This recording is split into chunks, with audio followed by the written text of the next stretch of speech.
you're still here. And you get another chance this day to do better and be better. Another chance to become more of who you were created and what you were created to fulfill.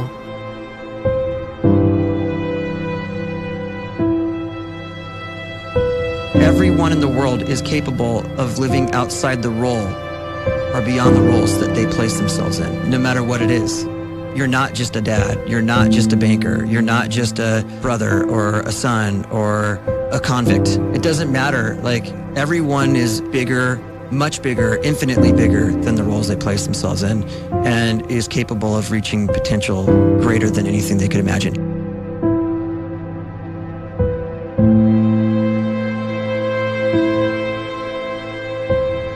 You can live the life you desire.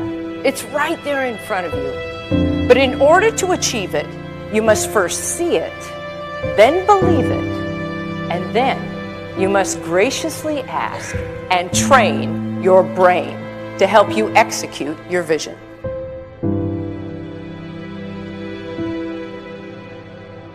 So when you start to focus and you delete distraction from your life, and you start to get seriously invested in doing one thing staggeringly well, and you practice that one thing over and over, a term to think about is mundanity.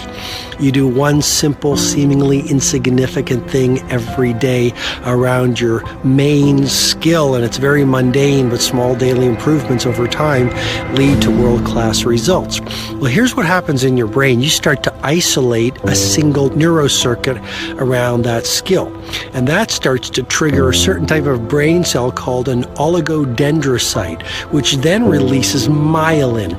Myelin is a fatty tissue that starts to wrap around that single neurocircuit related to that main skill you've been practicing.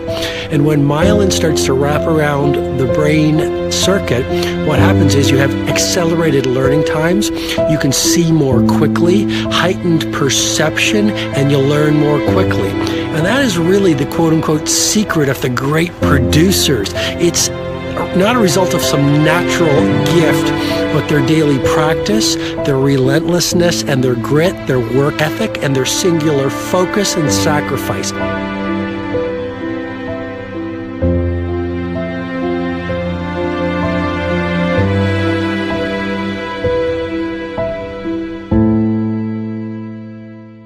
A great life is built not by revolution.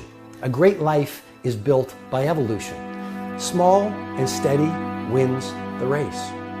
What you do every day is far more important than what you do once every decade. I want you to really think about that idea. What you do every day is simply your life in miniature. And as you live every single day, so you're crafting your life.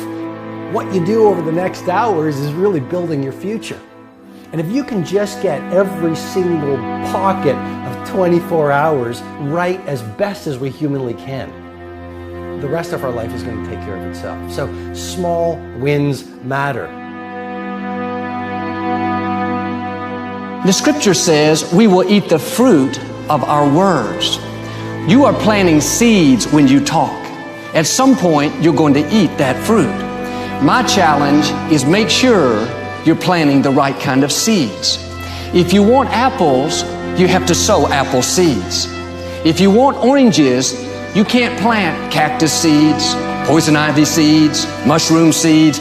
You're going to reap fruit from the exact seeds that you've been sowing. In other words, you can't talk negative and expect to live a positive life. You can't talk defeat and expect to have victory.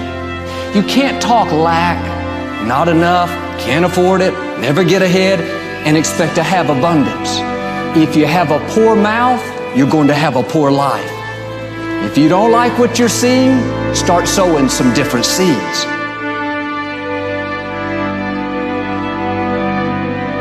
We may not realize it, but we're always feeding ourselves. What we watch, listen to, the people we're around, the thoughts we're dwelling on, that's feeding our inner man. If you go to lunch with people that talk bad about the boss, make fun of a coworker, put down a friend. They're feeding you gossip, feeding you jealousy, feeding you disrespect. Here's the key. Whatever you feed is going to grow. You may not like what they're feeding you. You're a nice person, but if you continue to hang around them, before long, you'll be gossiping, you'll be critical, you'll be disrespectful. Why? Because you kept feeding the wrong things. If you're always feeding negative thoughts, thinking, I'll never get well, I'll never meet the right person, you're feeding doubt, feeding mediocrity, feeding fear. If you know exactly what you want to be, you need to spend as much time with people that are actually that already.